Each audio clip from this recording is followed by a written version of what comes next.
अभिषेक जी फिर से एक बार चिराग पासवान ने यहां तक कह दिया, मैं पढ़ के सुना दे रहा हूं जो ट्वीट उन्होंने किया है। एक मिनट रुक जाइए, मुझे बोलने दीजिए। वो ये कह रहे हैं कि आज नीतीश कुमार जी ने ललन बाबू से राष्ट्रीय अध्यक्ष का पद छीनकर स्वयं राष्ट्रीय अध्यक्ष के पद पर वो बने हुए हैं और कह रहे हैं कि मैं चुनौती स्वीकार करता हूं, और फिर आप कह रहे हैं कि मैं बनना नहीं चाहता।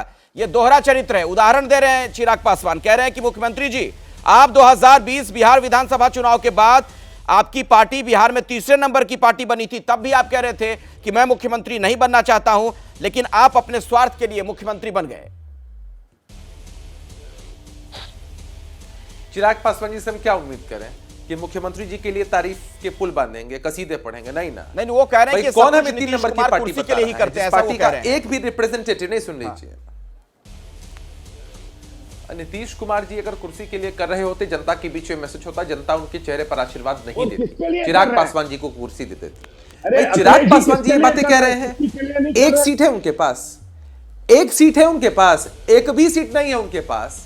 वो हमारे यहाँ कहावत है कि चलनी जिसमें खुद इतने छेद हैं, वो सूप के बारे में अनाप शनाप बोल रही है। उनको जो बोलना है बोल। जल्दी से संजय जी जवाब दीजिए। राकेश सिन्हा जी पास इशारे पर उनकी बी टीम बनकर काम करते हैं, वोट कटवा की भूमिका निभाते हैं और हमसे बहस कर रहे हैं, हमसे बातें कह रहे हैं। अरे आज भी बिहार की जनता को किसी के चेहरे पर विश्वास और ये विश्वास आगे भी सुदृढ़ रहेगा।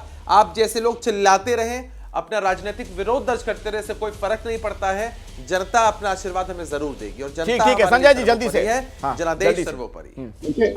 अखिलेश जी, पलटूराम किसने बोला? आरजेडी ने। पेट में दांत किसने बोला? आरजेडी ने।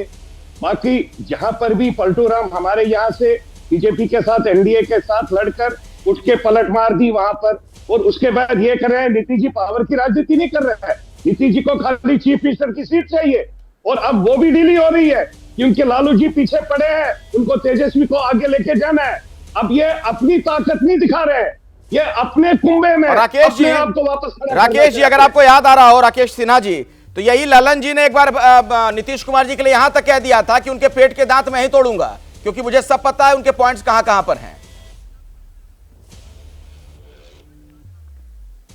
देखिए, जनता दल यू का जो कुनवा है, वो जो समता पार्टी से आगे बढ़ी है, उसमें हर पार्टी, हर व्यक्ति अपने आप को राष्ट्रीय नेता मान रहा है। हर व्यक्ति नीतीश कुमार जी को विस्थापित करने की मनोकांक्षा से वहाँ बना हुआ है।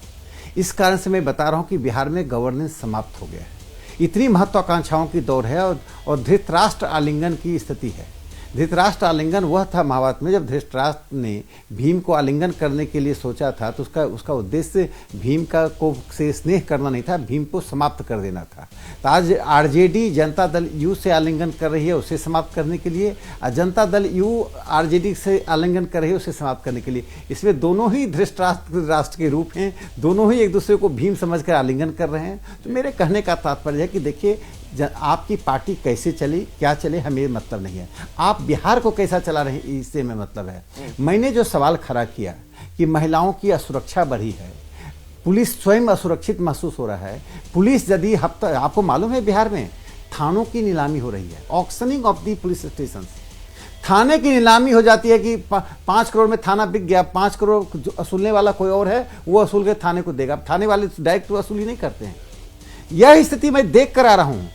हत्याओं की रिपोर्ट नहीं लिखी जा रही है, गरीब और हाशिए के लोगों की मारे जा रहे हैं, हत्या की रिपोर्ट नहीं लिखी जा रही है। आप बताइए, जनता दल यू और आरजेडी के विधायक कितनी बार गांव में जाकर गरीब लोगों के हम गए हैं? एक विधायक और एक नेता का नाम बता दीजिए।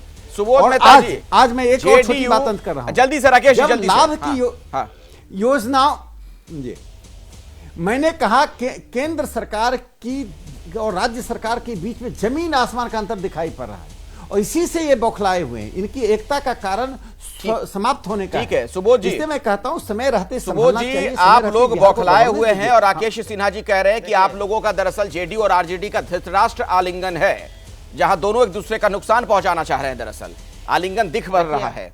हाँ, अखिलेश, देखिए अखिलेश जी, राकेश सिन्हा जी हमारे सीनियर भी हैं, लेकिन मैं इतना जरूर बोलना चाहूँगा, राकेश सिन्हा जी एक तरफ क्राइम की बात कर रहे हैं, बिहार के क्राइम की।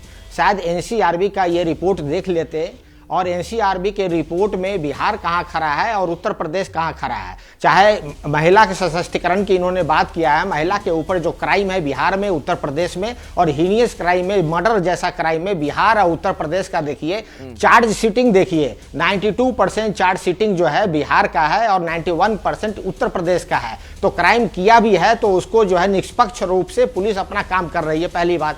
दूसरी बात, इन्होंने कहा कि माननीय प्रधानमंत्री के डेवलपमेंटल प्रोजेक्ट का इन्होंने नाम लिया, तो मैं ये कहता हूं कि अगर दूध का दूध और पानी का पानी करना ही था कि आपने बहुत डेवलप किया है तो 2021 का जो सेंसस है, सोशियो इकोनॉमिक डाटा उसमें निकल जाता, लेकिन इन लोगों ने इसको छुपाने के लिए ये जो है सेंसस रुकवा दिया और 2024 के बाद का इलेक्शन के बाद ये सेंसस करेंगे। अगर सेंसस हो जाता तो दूध और पानी का पानी होता कि कितना डेवलपमेंट इन्होंने किया है। जहां तक बात रही राकेश सिन्हा जी जिस बैकग्राउंड से आते हैं, शिक्षक हैं वो, तो देखिए एजुकेशन का जो बजट है वो कट कर दिया। हेल्थ का जो देखिए 96% लोग जो है प्राइवेट हेल्थ सेक्टर में विश्वास करते हैं। प्रधानमंत्री जी का फसल बीमा योजना, प्रधानमंत्री जी का ई मंडी, प्रधानमंत्री जी का हर खेत में जल, ये सारा फ्लॉप हो गया, कोई मंडी नहीं है। डबल इनकम की मैं उस पर आऊंगा, लेकिन फिर से मुद्दे पर रोजगार देने की मुझे एक ब्रेक लेना पड़ेगा। लेकिन दरअसल कहा यह भी जा रहा है कि आरजेडी की जो वंशवादी राजनीति है बीजेपी कह रही है उसमें नीतीश कुमार फिट नहीं बैठ रहे, इसलिए नीतीश नया रास्ता तलाश रहे हैं और उसी दिशा में यह कदम उठाया गया है।